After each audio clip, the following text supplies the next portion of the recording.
do the intro. Podcast warriors ain't afraid to shout. Make America great, tell them what it's about. Facts over feelings, cutting through the noise. Fighting woke moms and the kids with toys. They spew their lies, they spreading hate. Lips BS ain't gonna seal our fate. No nonsense here, just straight to the point. Truth to ammo in this battleground joint. Make America great again, stand and fight. Facts over feelings, day and night. Hey, it's To The Point with Mike, Leo, and Vince. Hey guys, welcome back to episode 114, right, Vince? Yeah, sure. Hold on, I've lost track. We're still picking up a few platforms, but as we go live on Rumble and X and YouTube and Facebook, thanks for tuning in. This is To The Point Podcast, episode 114. You can see there's just two of us tonight again. Leo went a little too hard for Easter, I guess. Yeah, you know, He's a little under the weather. they take Easter pretty serious, and you know, he hasn't been the same since. So hopefully next week. He's getting a little too old for that kind of celebration. He's gonna have to skip next week. Leo, if you're watching, chime in and comments. Let us know how you're doing. Leo had to take some time off, so Hope you're feeling better, Leo. yeah. So bear with us. It was kind of like last minute. We got everything together. I don't know why it's always last minute. But anyways, Vince, lots happened. You were here with us last week, but you were off a couple weeks before that. Last week we were intended on talking about Ryan Ruth, the attempted assassin of President Trump at Mar-a-Lago.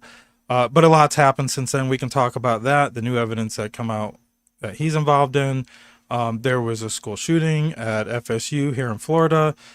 Also, big news, Monday morning, the Pope Francis passing away.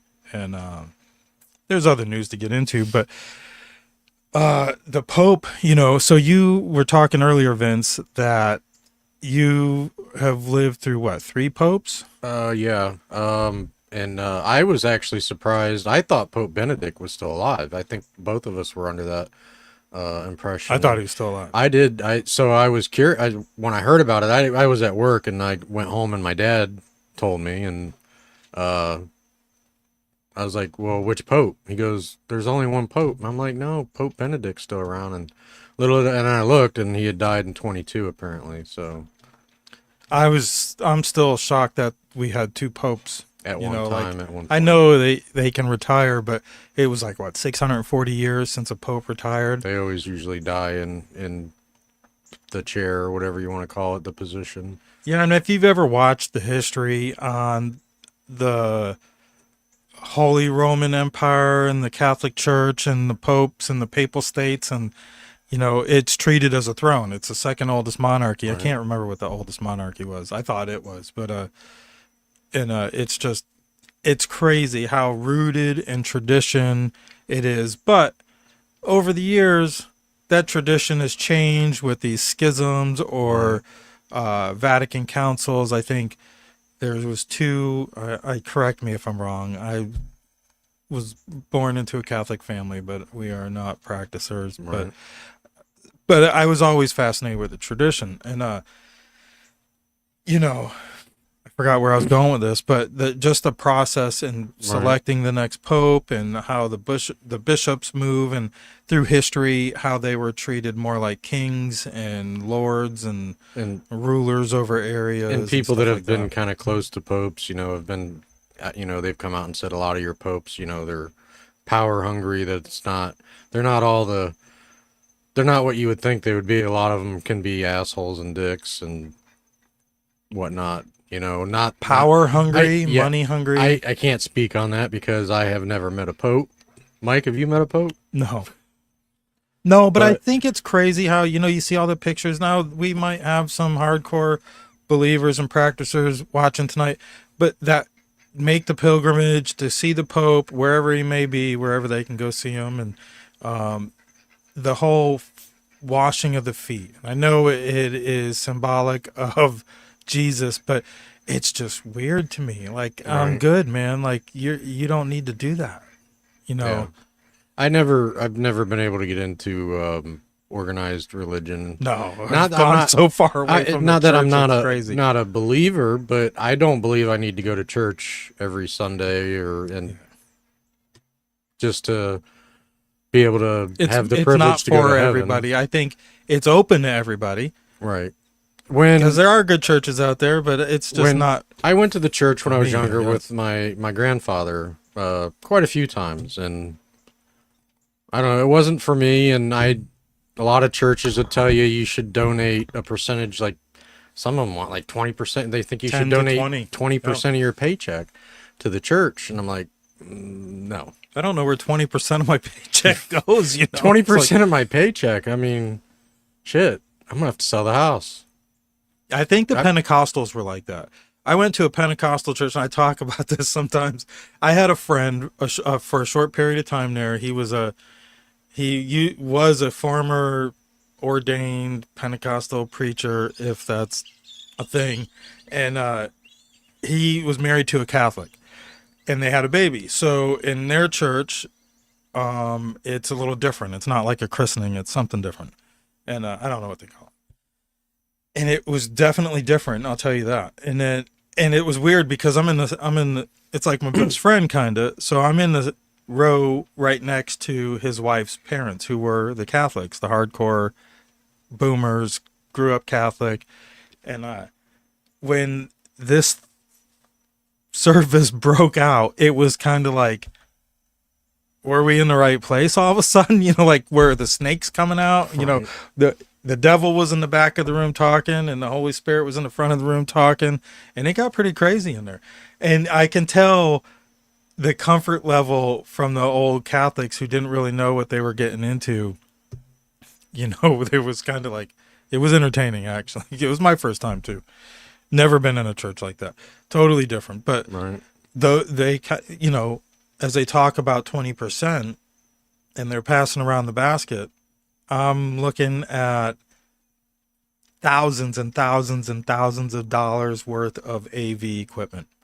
And this is before I did a audio video podcast Right. or anything like that. You or wouldn't any have noticed kind that years ago, but now you see shit like but that. well, no, back then I noticed it because there's a lot of freaking money in Right. TVs, the big screen TVs, the Bose stereo system all around this place, and it's like, damn, no wonder why they want 20%. There's a Beamer out front that the preacher's driving, and I didn't know any of the other people, but Mike, the house that I live in, it's crazy, man. the house that I live in used to belong to a guy that was the one of the reverends at one of the bigger churches in Vero, and they bought. He didn't have to pay for the house. He lived there.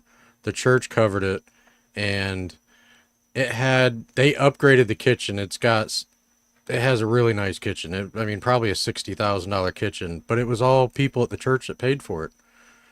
The church, they would even get people to come and help, a cabinet company that people went to the church, like all that stuff that is just all the money that's being given to them, all the free labor that's being given to these churches. It's no wonder why a lot of people think it's a racket, Truthful trolls in the comment section. Yes, lost people are the easiest to take advantage of. Well, Yeah, absolutely. Yeah, The most absolutely. vulnerable and the most gullible at the same time. They need something to be a Right. part of. Yeah, I totally get that. And no doubt it can be really good for some people. I'm not saying that it, isn't, for some people, for them to join the church and contribute the money and do all these different things. It helps keep them away from drugs and bad habits, and it can be a good thing for some people, but I don't myself, I don't need that. Yeah, it's but back to the Catholic Church, the whole organization behind it all, the establishment, the difference amongst popes, like we talked about Benedict, and it was crazy because he was more of a traditionalist. He wanted to bring the church back to traditional roots, no gay marriage, no women in the Right. in the priesthood and whatnot. Whereas Pope Francis was almost the complete opposite. He was considered the the Pope of the people. He would go down into the common areas. He would wash feet, a lot of feet. He'd wash and this and that. And it was just, it's crazy, the polar opposites. But over the centuries, there have also been very manipulated and through other kings and monarchs who were, it's crazy because you look at Europe and all these kingdoms and whatnot and duchies, and they all answered to the Pope, and if the Pope crowned them, it brought more weight. But then you had people like, I think it was King Louis of France, who actually was responsible for the end of the Knights Templar, or whatever you think of them, and duchesses, yeah. And he actually installed his own Pope. Right. So it's not untouchable either. So they wonder, is the deep state going to pick the next Pope? What's going to happen next? And there's a lot of social media is big now. Not that it wasn't 12 years ago when Pope Francis came in, or the 4 years before that Pope Benedict did 8 years, I believe, before Francis. And then before that, it was Pope John Paul II. And that was the only Pope I knew. I think he was voted in He's the one the year I was born. I think he was 79. Yeah, he's the one I remember the most growing up. Yeah, well, because he was He there. did the longest term out of those three. Marty Greenberg. Yeah. A couple interesting facts that I found when I was, looking up Pope Benedict, because I was trying to see if he was still alive, was how many popes there's been. So, there's kind of mixed numbers out there, but the general number that they tend to throw out there is 266 popes there's been. And Mike, you talked about there's been times when we've had multiple popes at one time. Yeah, well, not just that, different branches, different schisms had Right. broken off. I think that's what you call them. And like the Russian Orthodox Church, who now is part of the overall Roman Catholic Church, because you'll see them over the next, I think the Pope's funeral is Saturday. If you've never sat and watched anything like that, it's pretty crazy to see all the ornate, intricate type robes and cloaks these people wear, the different nationalities too. Right. It's definitely something to watch. We didn't see that with Benedict, obviously, because he was I forget what they call it, but yeah. We can talk more on that. You have more facts, man? Just one more that I was surprised to see. I did not realize that we've had popes that had children. So we had Pope Felix III, who had 2 children, Pope Hermendez, who had 1 son, and Pope Adrian II, who had a daughter. So I wasn't aware that any How old are Catholic they now? that's not all in there. I'd have to really sit there and It's probably been a long time. yeah, but none of those names really sounded familiar. They probably all been gone for. Can you imagine though, like you're somewhere in your lineage, you can attribute and maybe you didn't even know one of the men in your family as being the Pope. Right. What if you didn't even know? You're going through like your family tree, and then all of a sudden you're like, I'm a descendant of a pope? Yeah, it's kind of crazy. That's weird. Supposedly they're ordained, but they're the vicar of Christ, so they're like the closest to Christ. But it's the Catholic Church. What about all the other churches? This one goes back to Peter, though. Peter, who was one of Jesus's disciples, who ended up, his days ended in Rome, supposedly. So, yeah, I'm no theologian though. So if you know better than me, feel free. And if you want to do the family heritage on Pope Andrew's daughter, Right. I don't know. That's one of them. Yeah. There's been a lot. You can watch hours worth of History Channel, YouTube stuff on the Papal States and the wars and stuff like that. And if you don't have enough time, and I can't remember it all anyways. But before we get into anything else, I want to run the ad with Shop with America before we get carried away. Don't forget to check out shopwithamerica.us. American made, American company, products straight to your door. Check them out. I'm going to run their ad right now before I screw anything up. Welcome to Shop with America, where the emphasis is on America. Our movement is to switch away from your shopping with the big box stores and the mega corporations back to supporting family-owned, made in America. We've been giving these big box stores our money every day for years. But what's happened is they've forced many small businesses to shut down. We call this the illusion of choice. We see all these products in these stores, but in reality, it's only a few companies that control it all. There are thousands of lawsuits for health damage because they put profit over our people. But there is another choice. We found a better way. There's a family-owned American factory with product integrity and have always done things the right way for the right reasons. And this company outperforms the big box stores. That's due to their month-to-month shopping club. They make everyday consumer products that we all use and buy again and again, like toothpaste, shampoo, coffee, and organic beef. Go to shopwithamerica.us today. The beef. I hear a lot about the beef, man. It's all about the beef. Right. Who was it that said, "We've got the beef"? That was Winn-Dixie. Dixie? No, that's the beef people. They're the beef people, but they had the old lady that did the commercial that says, "We Sure. got the beef." Yeah, it was You like sure an that old... wasn't Wendy's? No. Well, I mean, there was an old lady that did a Winn-Dixie commercial, I'm pretty sure, and she said, "We got the beef," or something like that. I could be wrong. Who knows? That's what I remember. Truthful Troll in the comments, Pope Marty Greenberg. I don't get that one. Yeah, we probably talked too much about that crap anyways. What else were we going to talk about tonight, Vince? Okay, so Ryan Ruth. While I've got that up, I want to talk about Ryan Ruth. He's the loser who tried killing Trump at Mar-a-Lago. And I thought I had the screen up here. Was that the one on the golf course? Yeah, he was the one that hid out in the bushes for, what was it, 12 hours?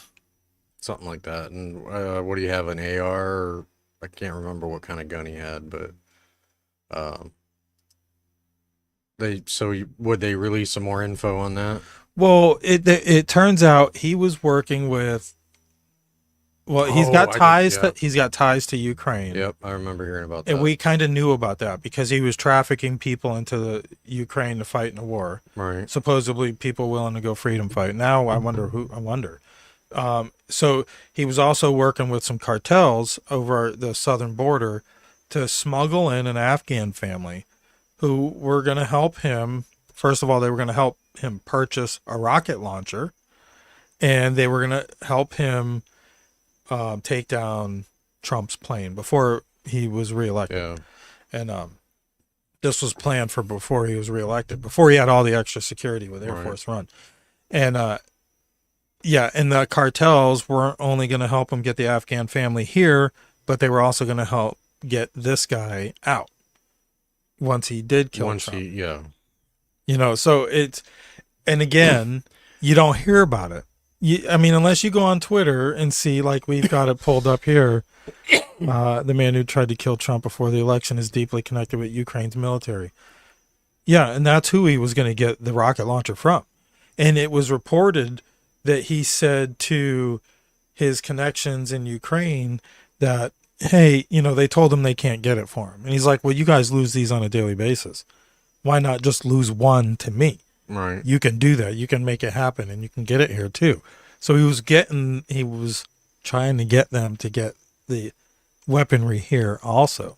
So it gets deeper, and nobody that I noticed, I know now I don't watch mainstream media, but nobody in mainstream media was really covering it. No, you got to go to probably something like Newsmax to see something like that, or look for it yourself online. So, and then here's Jesse Waters on the 17th. Another assassination plot against Donald Trump was foiled in Wisconsin. And just like Ryan Ruth, there's a Ukrainian connection. In February, the sheriff's office arrested 17-year-old Nikita, I can't see that from here, for killing his parents and uncovered a plot to kill the president. That's crazy. But you know what else is crazy? Now, I'm not segueing yet, but we know more about the FSU shooter than we did about the kid on the rooftop Right. in Butler, Pennsylvania. Which I still say, by the way, that him getting shot, I still think that shot came from the tower in the distance. They didn't want him. They didn't want him to live to speak about who put him up to it. I wouldn't doubt it.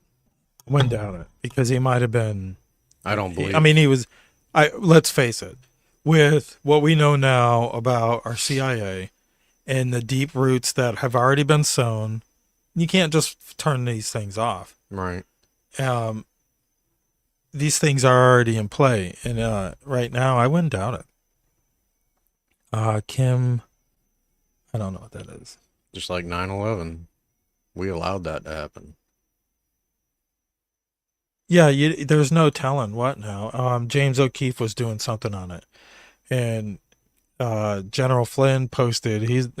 People are ready to see some accountability because nothing's making sense. Secret Service head. Oh yeah, the Cheetos girl.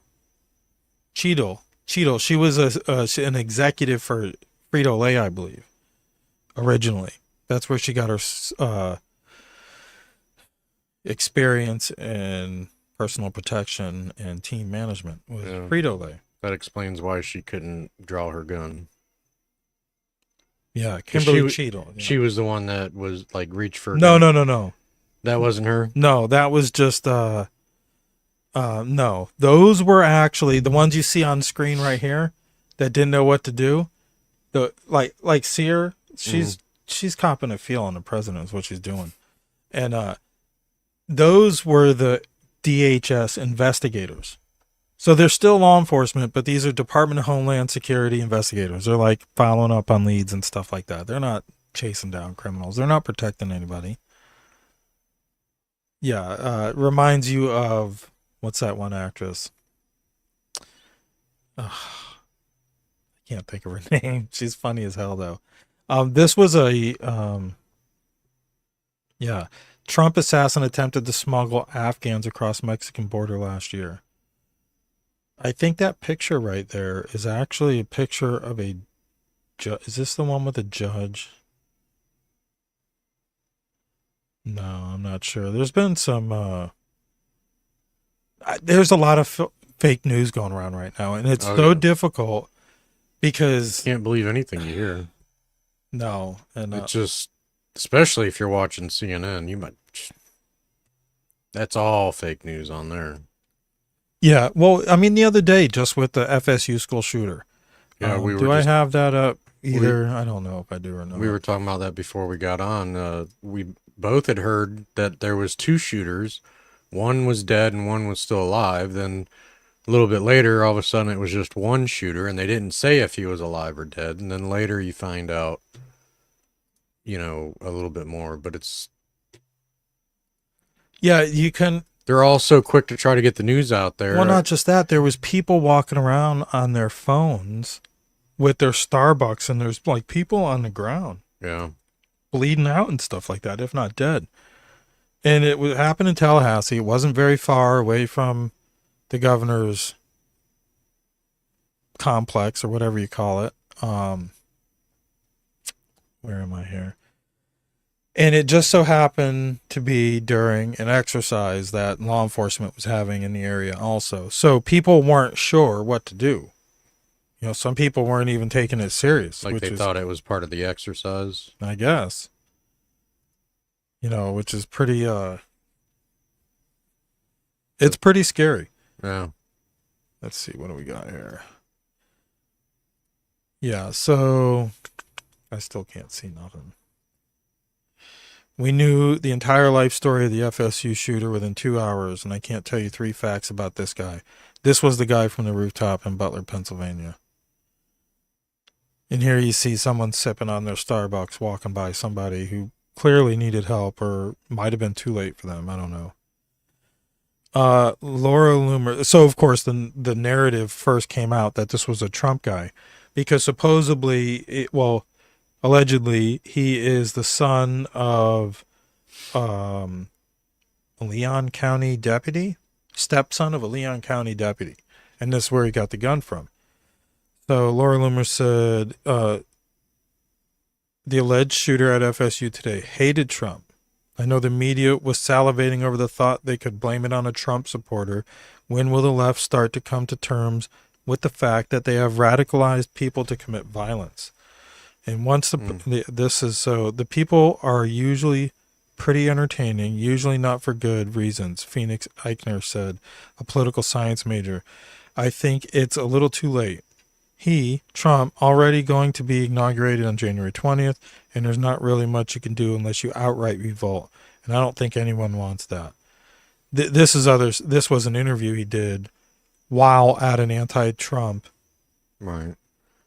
demonstration. I forget where it was. But the part of the problem is all the lies and the BS that they put out there about Trump, Trump's another Hitler, he's going to ruin the country, all this stuff.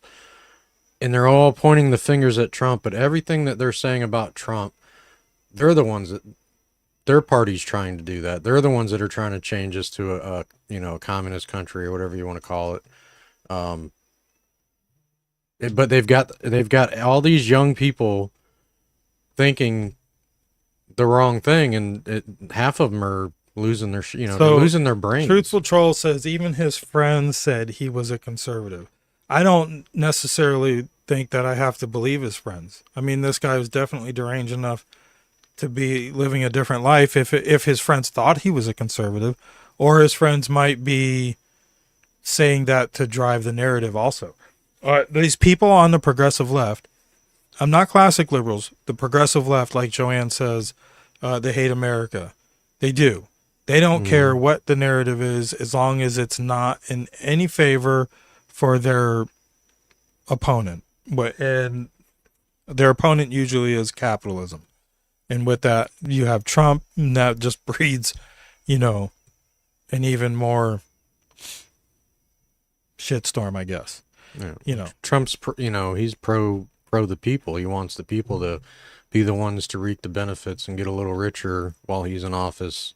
And what's that do? It takes the money from the billionaires like your George Soros, your Bill Gates, the ones that have more money than they could ever spend in their lifetime. They got to have more. They're the ones running the show. Yeah. So here is the guy. Over the next few days, watch as online liberal discourse sustains two contradictory narratives simultaneously. The FSU shooter is emblematic of white males and the problematic culture. And two, that Carmelo Anthony is an anomaly of a beautiful culture, which is exactly right. I mean, they're fundraising for the one on the right who stabbed a kid in the heart for asking him to move. Mm-hmm. He was in a seat or something like that. And who knows how the conversation went. But either way, he stabbed the kid in the heart. And the kid will not have kids. He won't have grandkids. His parents will never see him marry. His, mom won't get the first dance with him at his wedding because this kid chose to stab him in the heart. And this lunatic on the left decided, obviously, what do they call them? The SSIs. A friend of ours, Sheila Matthews with Able Child, who's an expert in this field, along with George Cologne, will tell you that these antipsychotic medications, they're not helping. They might be band-aiding some of these problems, but sometimes they're compounded and it's not fixing the issue. And then you have things like this happen. So, their medical record is now not private, supposedly, because of the crime he committed. So it's a big push and a struggle to find out what drugs were these kids on. Were they on drugs? Were they on antipsychotics or type medications, antidepressants and stuff like that? Because that has a lot to do with it. Almost every school shooting, somebody can correct me if I'm wrong, can be tied back to that. I don't know what Truthful Troll, maybe about him not being a conservative. I don't know. Maybe him protesting at an anti-Trump demonstration, giving that interview was enough for me. I don't know. It's out there. Somebody shared it the other day. I'd have to share it again. Somebody on the network. But yeah, so drugs, I think, are a big problem. Big problem in our culture today. And mental health too. well, that's And that's a they're big part of treating it. it with the drugs. Right. So they're treating the mental health with the drugs. Thank you for helping me elaborate on that. They're just treating the problem with another problem, and Right. eventually, well, just like any drug, just like painkillers. Well, yeah, it's like I say about that's why I hate taking a pill for something, because once you start taking a pill for this, then it causes this side effect, and you got to take this other pill and then another one and so forth. It's like I remember talking to my grandmother. She was taking, before she passed away, she was on like 20 something pills every day. And it was all due to side effects of other ones. And it's all just, it's racketeering. It's a money game. They cause the side effects. That's a whole nother story. Our medical field is very corrupt. I don't even want to get started on that, Mike. Yeah, there's so much back and forth. That's like I said, the was he conservative, was he not? It doesn't really matter to me. Either way, I'm more interested in the drugs he was on, the drugs he was being treated with. Right. What effect did that have on his psyche? Yeah, let's get that off there anyways. Yeah, so let's talk about September 5th, 6th, and 7th. One of these nights, I'm going to get Dale or Jim on to tell us better, but Warrior Shield Foundation, Warrior Weekend's coming up, and I'm going to the concert. Hopefully Vince is going to meet me there. I know Elisa's going to come with me, and possibly Leo. We're going to do a show with, maybe not with, but maybe after Two Guys in One Coop, Dale and Jim during the day, Friday, and possibly Saturday. And then they have the gala, and then I think there's a silent auction on Saturday. There's a gator hunt and a shooting thing you can raffle off for, and it's all for a good cause. Check it out. I have an ad here. I will play for them, and we'll be right back.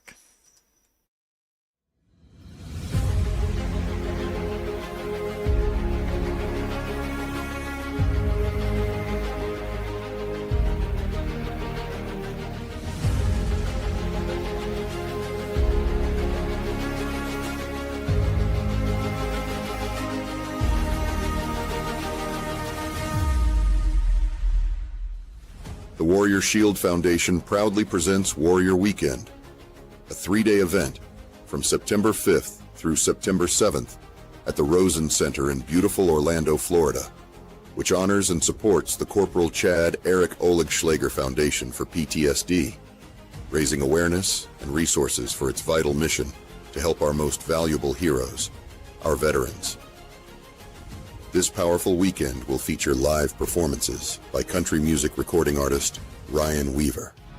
It's a long way to home, but you won't take the hard road all alone. American Idol runner-up Bo Bice. Tired of looking down roads, wondering what I gotta do, who I'm supposed to be. I don't wanna be anything other than me. Christian contemporary and country artist Natasha Owens. God and country strong, give me a cowboy who knows left from right from wrong. Florida native and national recording artist Sean Holcomb. You just watch your mouth. You don't know what you're talking about. There's compass and a map if you need. In addition to all of the musical artists performing at the event, meet John Tig Tigan and Dave Boone Benton. Two true American heroes who stood their ground and defeated armed terrorists on September 11th, 2012 in Benghazi, Libya. Not only can you meet Tig and Boone, but you can spend the day at the range, shooting and learning from the best of the best. Another hero that you will not want to miss is Colonel Gregory Gadsden, an American actor and motivational speaker, and a retired colonel and former commander in the United States Army. Colonel Gadsden is also a bilateral, above-the-knee amputee who served in the Army for 25 years of active duty as a field artillery officer. Nowhere else will you be able to meet this all-star lineup while supporting our veterans and first responders. This is an event of a lifetime, and one you do not want to miss. Get your tickets now, online, at warriorshield.org, and support those who fought and sacrificed so much for all of us.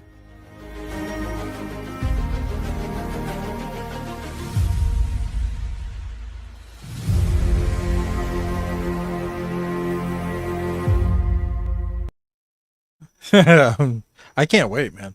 The music, Natasha Owens. I was listening to that the other day. Actually, I think you came across Elisa's Alexa, which I can't stand having that thing. Do you have an Alexa, Vince? No, I won't allow one in the house. Me neither. I'm so fucking worried they're fucking listening already. They Mike. are. They already are. Yeah, they are. Yeah. Mike, I need to get a new grill. She's listening right now. I need a new grill, you know. I had to throw mine away, bit the dust. I get on Facebook later, Mike. It'll be It's there. going to be trying to sell me a grill. Yeah. So before we get too far back, I did have information on this FSU guy from the internet, not from any other credible source, but they identified the shooter, and we don't need to say his name again. He's a 20-year-old FSU junior majoring in political science. He was a stepson of Jessica Eichner, sorry, said her name, a Leon County Sheriff's deputy and school resource officer. He transferred to FSU from Tallahassee State College in spring 2025. He used a handgun that was his stepmother's former service weapon, which she had purchased for personal use after the sheriff's office upgraded its firearms. That's pretty cool. Not that he used it, but that Right. she was able to do that. A shotgun was also found at the scene, though it's unclear if it was used. The victims, 2 people were killed and 6 others were injured. The deceased were not FSU students. Robert Morales, a 57-year-old FSU dining coordinator who had worked at the university since 2015. He was a former assistant football coach at Leon High School and studied criminology at FSU. These are the victims. Right. Tyru Shaba, a 45-year-old regional vice president for Aramark College Gate Hospitality, a food service vendor. He was a married father of 2 from Greenville, South Carolina. 5 of the injured were wounded by gunfire, and 1 was injured while fleeing. All injured victims, including Eichner, were treated at Tallahassee Memorial Healthcare and expected to recover. By April 18th, 2 were expected to be discharged, 3 were in good condition, and 1 was in fair condition. That would suck. You know, imagine you and 7 other people in the hospital, and one of those 7 on the other side of the hall is the guy who put you there and killed 2 people. Yeah. So the timeline went something like this. He arrived at a campus parking lot garage around 11 a.m. and stayed for about an hour, moving in and out of his vehicle. The shooting began between 11:56 and 11:57 near the Student Union, lasting less than 5 minutes. FSU issued an active shooter alert at 12:01, urging students to shelter in place. By 3:18, the threat was neutralized.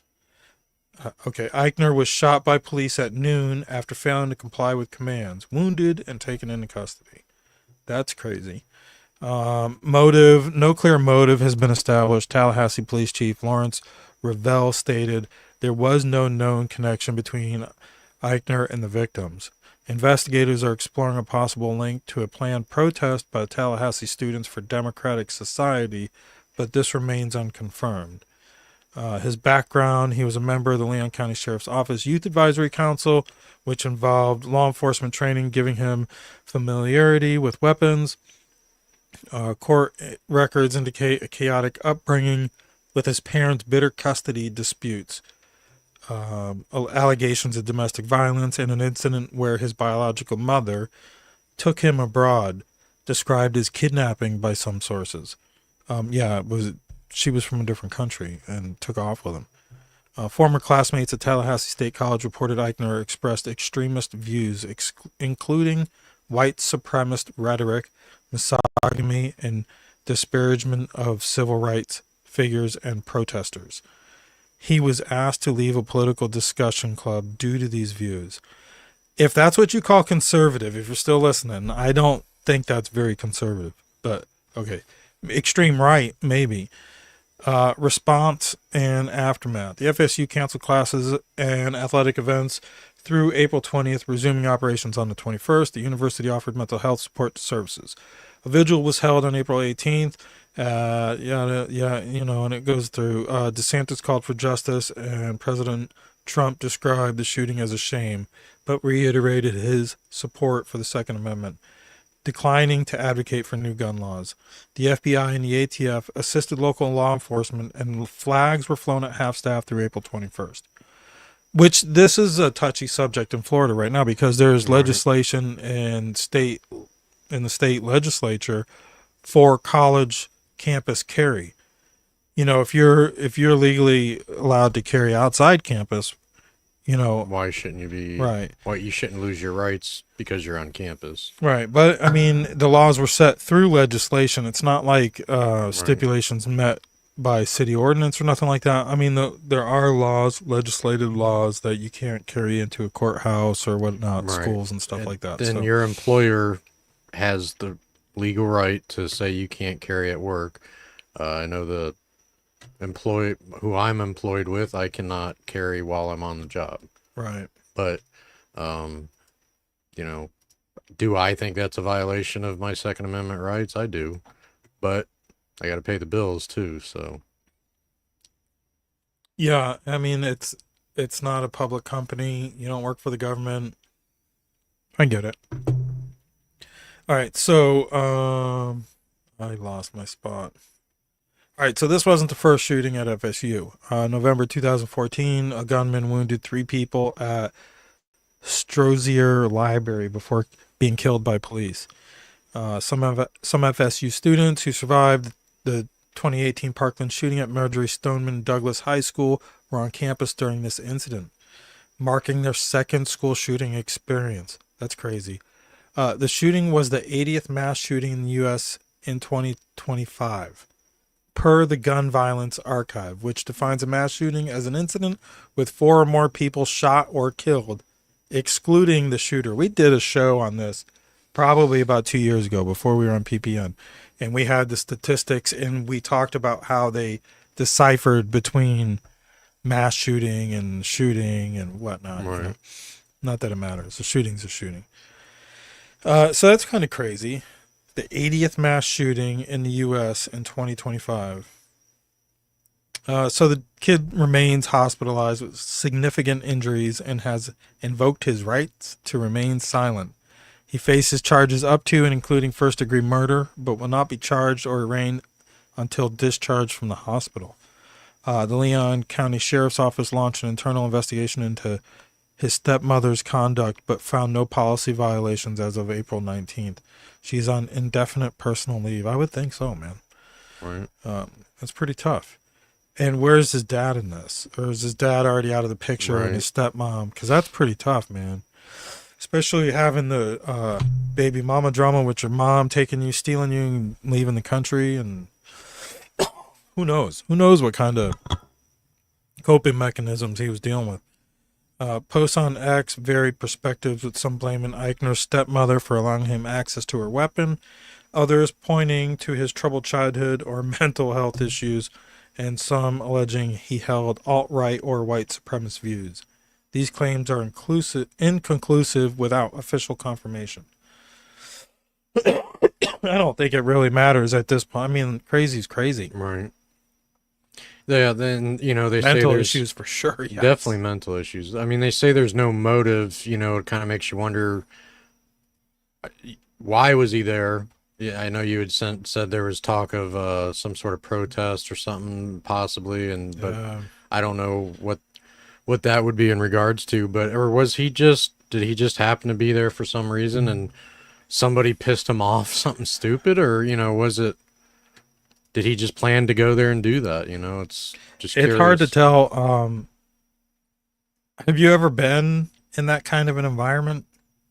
What, where there's a shooting? Well, have you ever been on a college campus? Yeah, I mean, I've I been to haven't. one. I've never gone. I didn't go to college on a campus, but I went and visited a campus before. Yeah, only at with nighttime. with a have I been friend on that was going to campus. be going.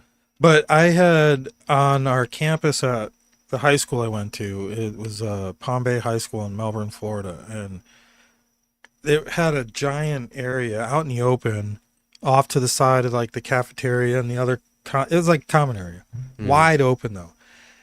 And everybody would congregate in the cafeteria or off to the side where you can go smoke cigarettes or slip out to the parking lot by the football field.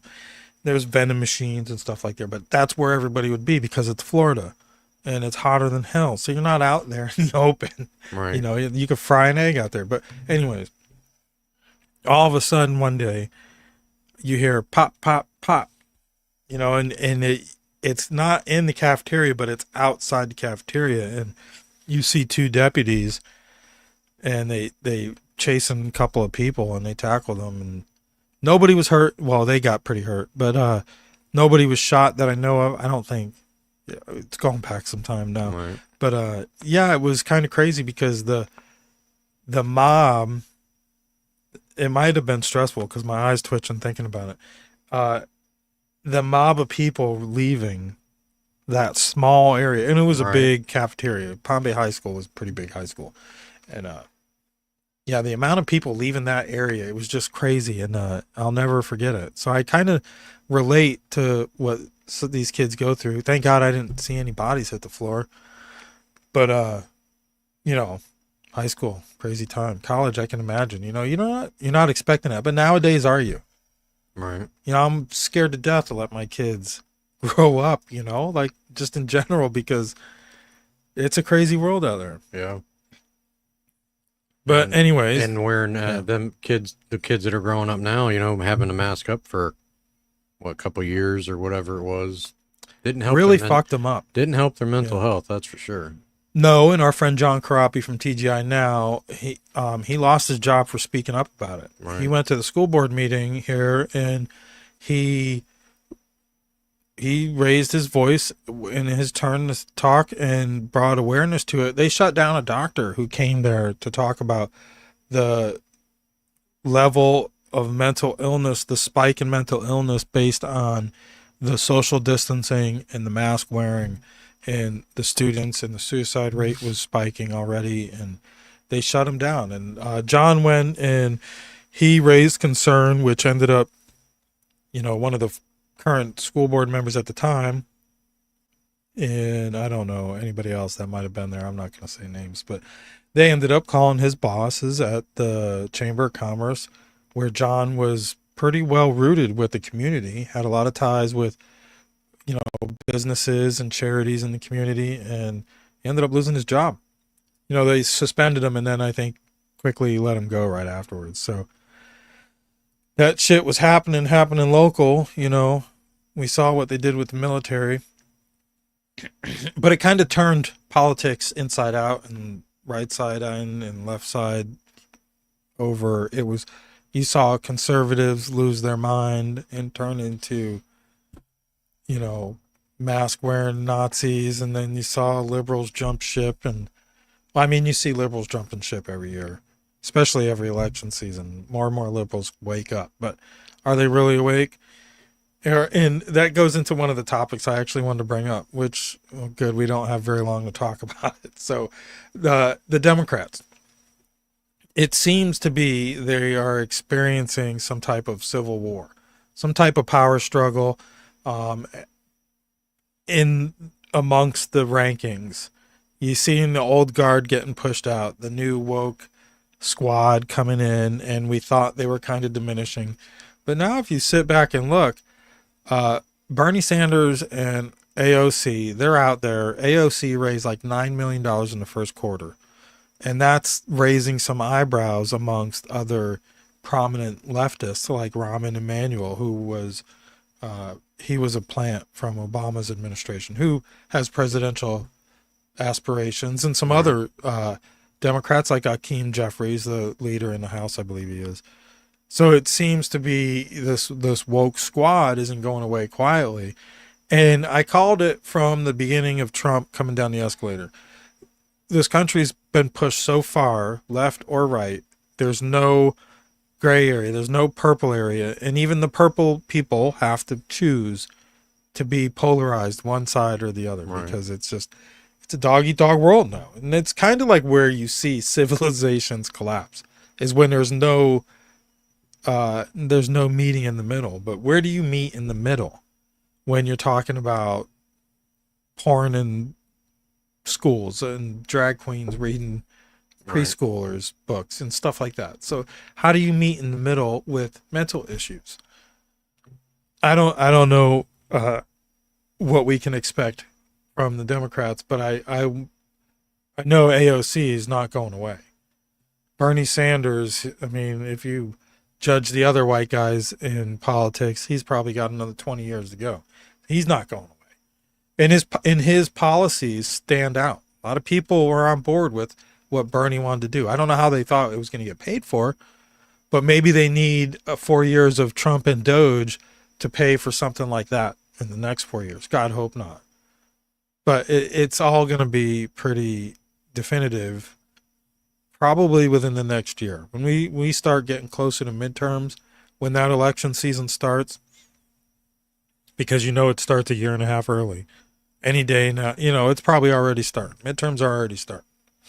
And it's literally 2 years away. So we're going to know more and more, though, I think, in another year about who we're going to be facing in the 2028. Yes. Yeah, 2028 presidential race. So who do you think it's going to be?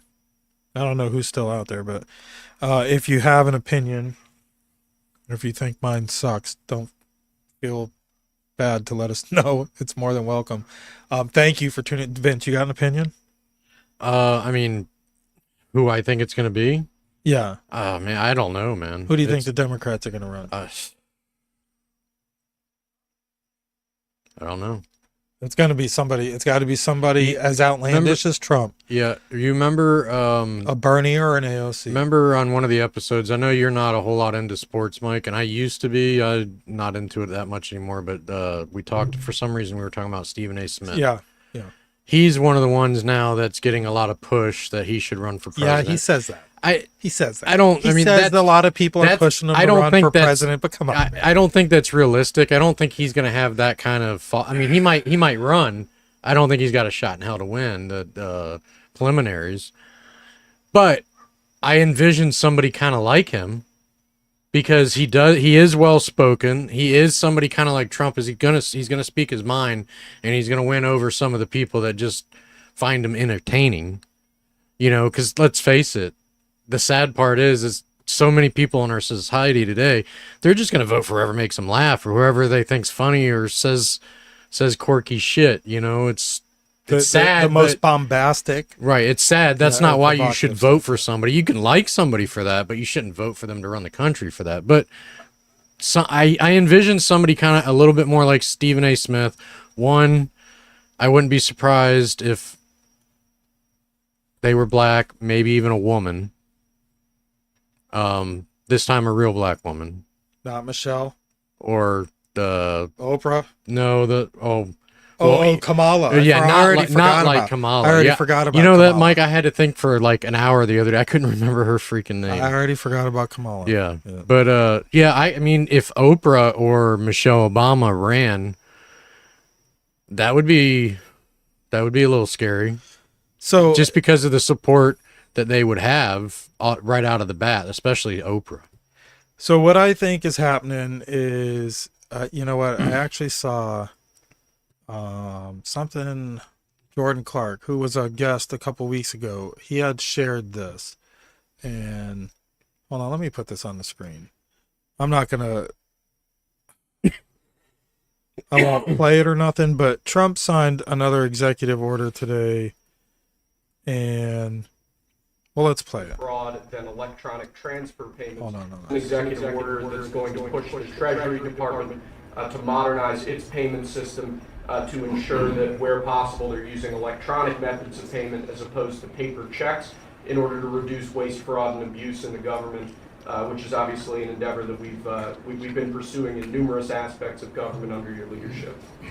It's basically modernization of equipment and methods, and it's something that really I think he's going to be a great Secretary of the Treasury wanted, Scott, and so we're doing this, and we have other modernization programs going on. We could let somebody else, whoever's next, whoever that may be, do it, but it's something that should have been done 25, 30 years ago. So this poster says, another boom for the week. Change is coming. President Trump doesn't need Jerome Powell anymore. He's building his own rails, currency, and economy. He just made Jerome obsolete. Jerome Powell is the chairman of the Federal Reserve, I believe. Right?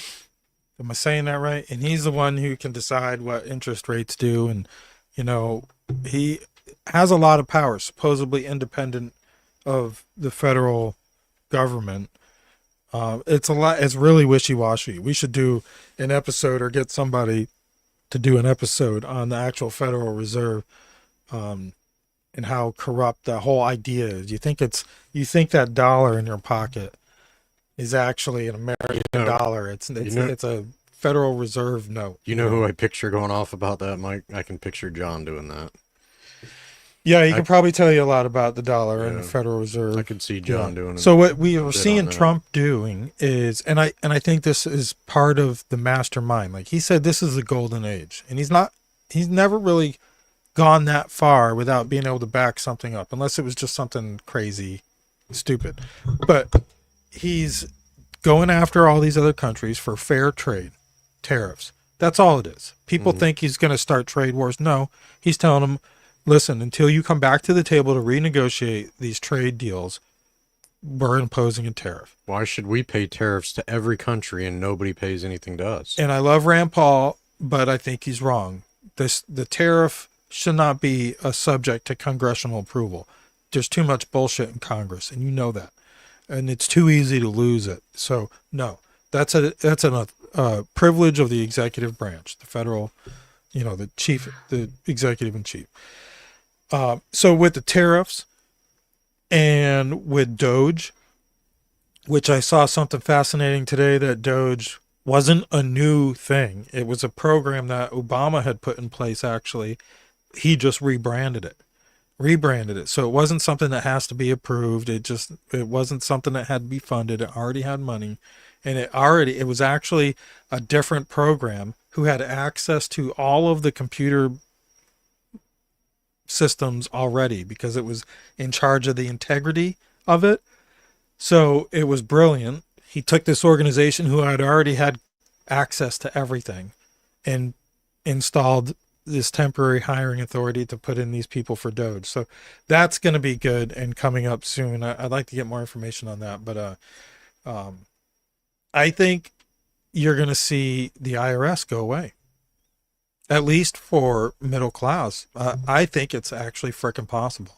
Well, and as long as we keep him talking about it, the more likely it'll happen. Yeah. And hopefully he does it in a way where they can't just snap their fingers and bring it back in 8 years. Well, and he was talking about doing the ERS, External Revenue Service, and replacing the IRS. That collects the tariffs. Now the IRS isn't going to go away, just like the Department of Education. We already know there's going to be some form of it. But he talked about no income tax on people who make $150,000 or less. I think that's brilliant. I make a lot less than $150,000, and I could definitely use. I would like to keep my money. The little bit to somebody else is a lot to me, and I'd like to keep it here locally. We talked about it on an episode a while back. The income tax was supposed to be temporary. It was never supposed to be a permanent thing. Yep. And it got expanded, and it never went away. The government never gives you back anything. Right. Once they take it, I mean, even income tax refunds, they act like, they're not fixing a mistake. It's a mistake on the federal government with your money. I mean, why do you think it is? They taxed you too much. That's why they're giving you some back. So It's a corrupt system we live in, and unfortunately, it's not going to go anywhere unless somebody like Trump comes in there with a machete and a baseball bat or a chainsaw, whatever you want to call it, and just starts hacking it up, man. I'm all for it. But anyways, Vince, we're pushing almost exactly an hour. You got anything else? No, I think that's it. All right, let's slide out of here real quick. Stay tuned for Raising Cain with Nate Kane. I don't know if Eddie's on tonight, but thanks for tuning in. Make sure you follow us at the Patriots Pray Network and tothepoint.com, and check our website out at IndianRiverConnections.com and see what we're doing over there. See Peace. you next week. Welcome to the Patriots Prayer Network. Here, we don't just play to your feelings. We're rooted in honesty, and our foundation is based on Christian values, conservative beliefs, and a no-holds-barred approach. So, if your feelings clash with reality, it's not reality that needs adjusting. Are you ready to be part of a movement that challenges the official narratives, confronts the overwhelming tide of misinformation, and calls out wrongdoing wherever we find it? If so, you're in the right place. See, truth is our compass, and God is our only judge. Right and wrong mean more to us here at the Patriots Prayer Network than right and left do, and a complacent blind acceptance of the status quo will not be found here.